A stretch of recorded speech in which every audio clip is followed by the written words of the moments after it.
Hello everyone, and well, that was a very, very enthusiastic about today's show.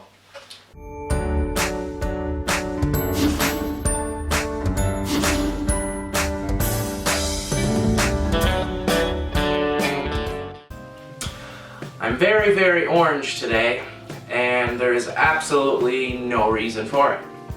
So today we are going to be making homemade, for the most part, sausage and pepper turnovers. Some people call them ponzos, some people call them panzerottis, whatever you call it, I promise it's going to be amazing. So for the recipe for this sausage and pepper turnover, you are going to need 500 grams of ground pork. You're going to need some provolone cheese, 3 or 4 slices will do, 1 nice ripe tomato, 1/2 of a red bell pepper, or any kind of sweet bell pepper will do. Red is my preference. You're going to need 1/4 of a diced Spanish onion. Make sure to chop it up nice and fine. Going to need a little sprinkle of some Parmesan cheese.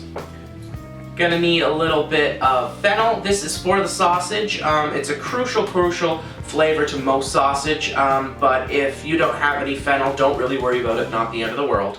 Also going to have some minced garlic in there, dried oregano, some chili flakes, a little bit of salt to bring out the flavor of everything, as well as some dried out Italian flat leaf parsley. We're also going to be going in with a little bit of basil. You guys can use fresh, dried. This happens to be tubed basil. It's pretty convenient actually if you can find some in your market to pick it up. It won't disappoint. We're going to be using some of these crushed tomatoes. You won't need the whole can, so make sure before you make this recipe to reserve the rest for something else, just so nothing goes to waste. Finally, you are going to need a tube of this pizza crust. I just went to the market and picked up this name brand stuff. You guys can go to probably almost any pizza shop and you can buy dough that's already made there that they make homemade, or you can kind of tackle the task of making your own pizza dough.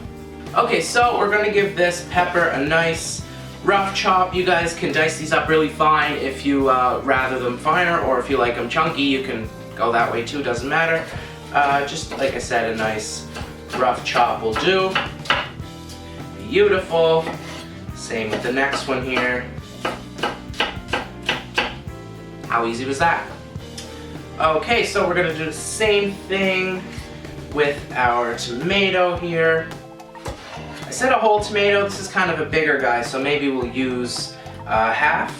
Now you just want to slice right down the middle of that. Just like that.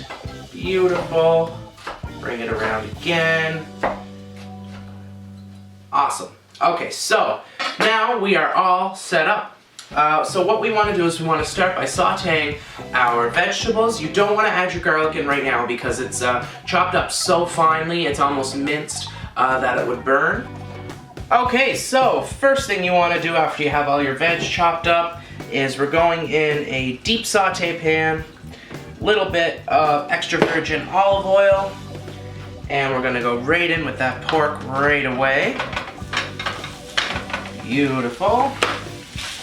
Okay, and you just kind of want to work with it a little bit and just kind of get it a little bit more ground up than it already is. It was sitting in that packaging for a little while, so it kind of stiffened up a little bit in the fridge. First, we're going to go in with our vegetables. We have our half of our onion, quarter of our onion, sorry. We have our half bell pepper, our half tomato. Just want to give that a nice mix.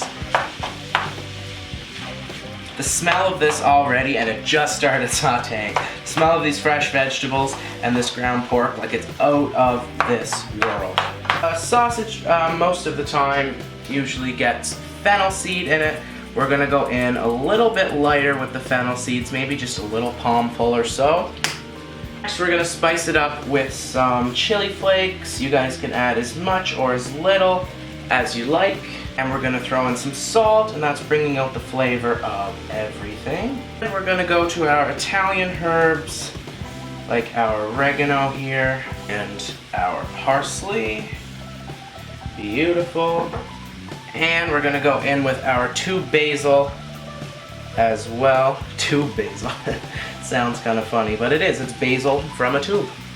And we're also gonna go in with a little bit of just granulated white sugar.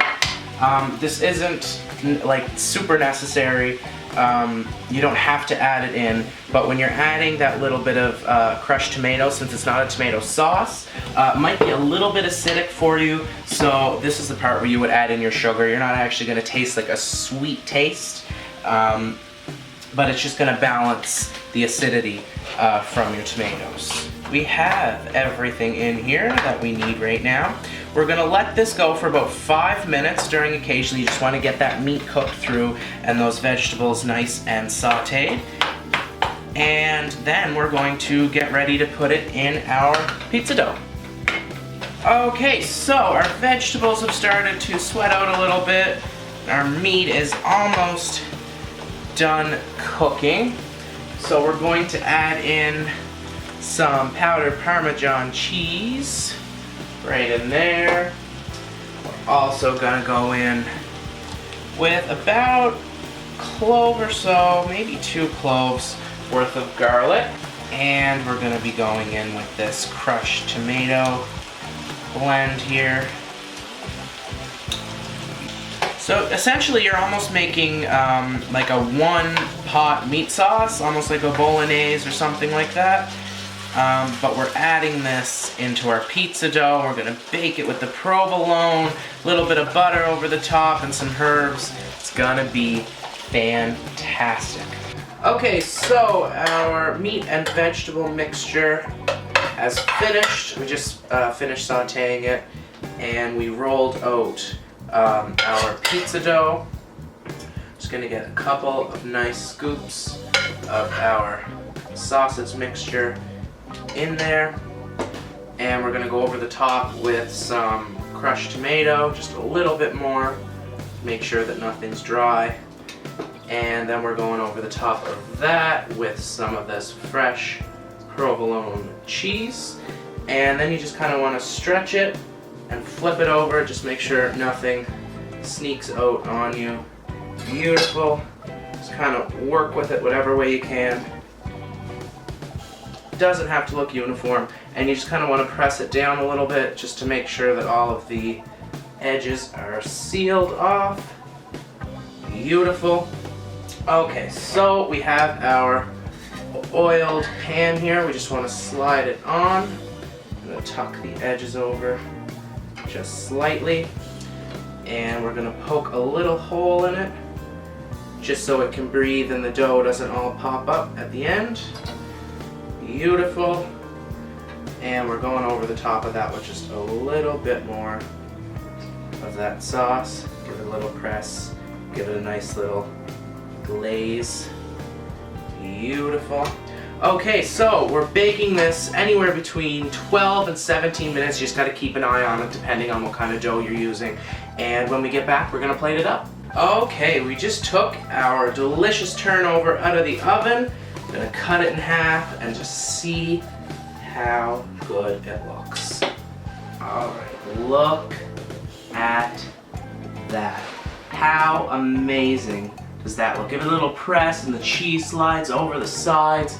This is amazing, and it's a meal definitely fit for 2. If you're really hungry, go for one of them. If not, you can make more. Feed the whole family, friends, coworkers, doesn't matter. I guarantee you they will not be disappointed with this dish, and neither will you. Alright, thanks everybody for watching, and we will see you next time around.